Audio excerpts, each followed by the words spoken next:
I'm Donna. Welcome to my garden. Today I'm going to make for you a recipe for Pico De Gallo. And if you have a garden, most likely you have made this wonderful fresh dip.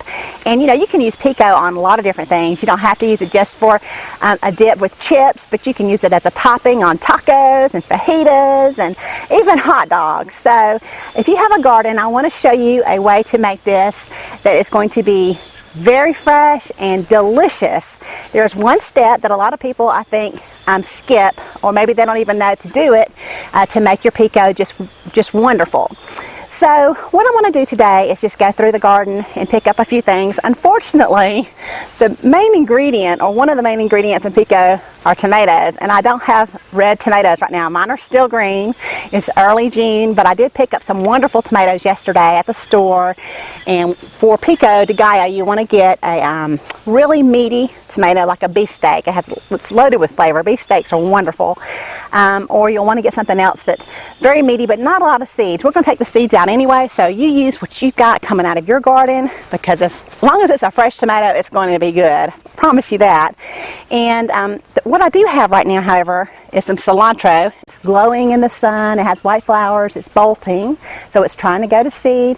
But at the base, I still have some wonderful cilantro I can use for this dish. And so I'm going to go ahead and get some of that. That's one of the wonderful things about cilantro as an herb. Most herbs tend to start losing their flavor and go bitter as they go to seed, but cilantro retains a lot of its flavor throughout the entire growing process. So we're going to grab some of that. And then I also have peppers right now, which is really unusual for me. I normally don't get peppers in before my tomatoes, but this time I do. So I have a good jalapeno pepper up in my container garden, and then I have a purple one down here in this garden. It's just tiny, but we'll go ahead and grab that too. And I purchased some more at the store yesterday just as a backup, because you know, whenever you're using something like pepper, you want to make sure you have enough heat for your dish. And peppers, you know, they vary as far as their heat, and I want to make sure I have the heat I'm looking for.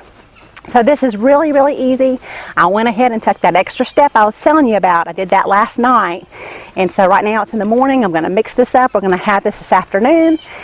And so let's go ahead, grab these ingredients. We're going to head inside, and I'm going to show you how to make the best Pico De Gallo you've ever had. Okay? Really easy too.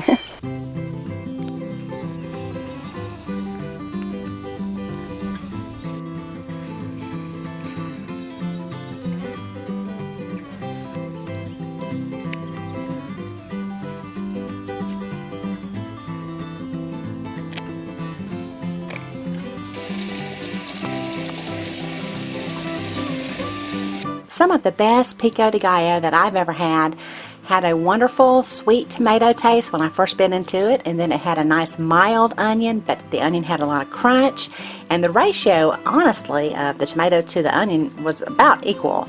So a lot of onion, that was what I liked.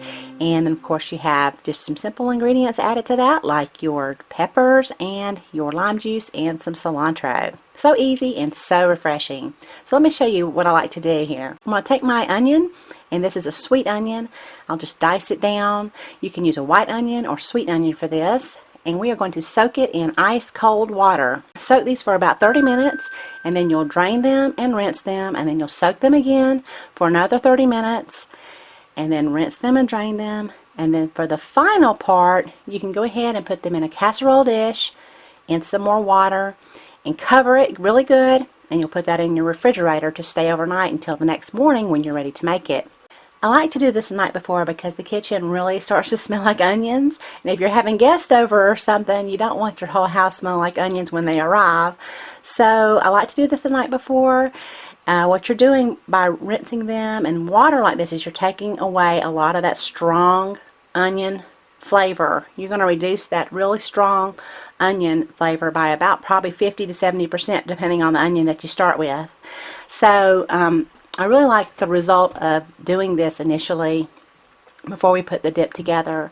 Now the next morning you can go ahead and drain the water, and we'll give them a good rinse, and they are ready for your Pico De Gallo. So we'll start by preparing our tomatoes by cutting the core out, and then we're going to cut them in half. Just go ahead and get those seeds out as well. Really important to get your seeds out, and then you'll just give those a good dice.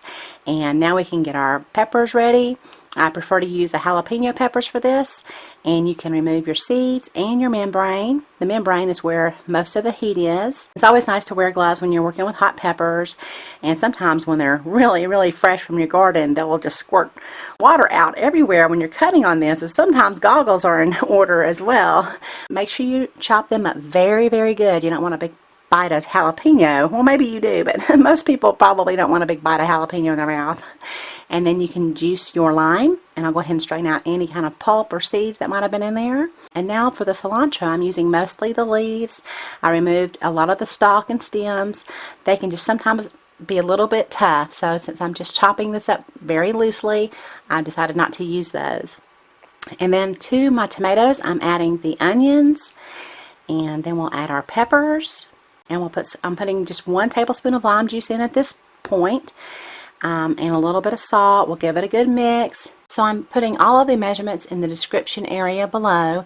However, I do want to remind you that whenever you are working with fresh ingredients like this, always taste as you go. When I taste this, I want to taste a sweet tomato first. I want to have a little bit of a mild onion with a crunch, and I want to have some heat. Mine was not hot enough, so I went back and I added some more jalapeno pepper, and I put a little sugar in here because my tomatoes weren't that sweet. And now I'll go ahead and put in the rest of my cilantro. You know, sometimes those peppers can be hot and sometimes they're just not. And then the tomatoes, sometimes they're sweet and sometimes they're not. So I always encourage you to go ahead and make sure you taste as you're cooking. So my recipe is a very good guideline, I think, but of course you're going to have to adjust depending on your fresh ingredients.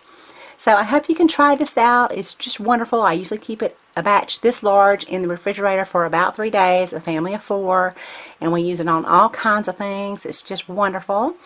And if you enjoyed the video, a big thumbs up would be very much appreciated. And also if you'd share it on your social media, I'd like that too. So thank you so much for watching, and have a beautiful day.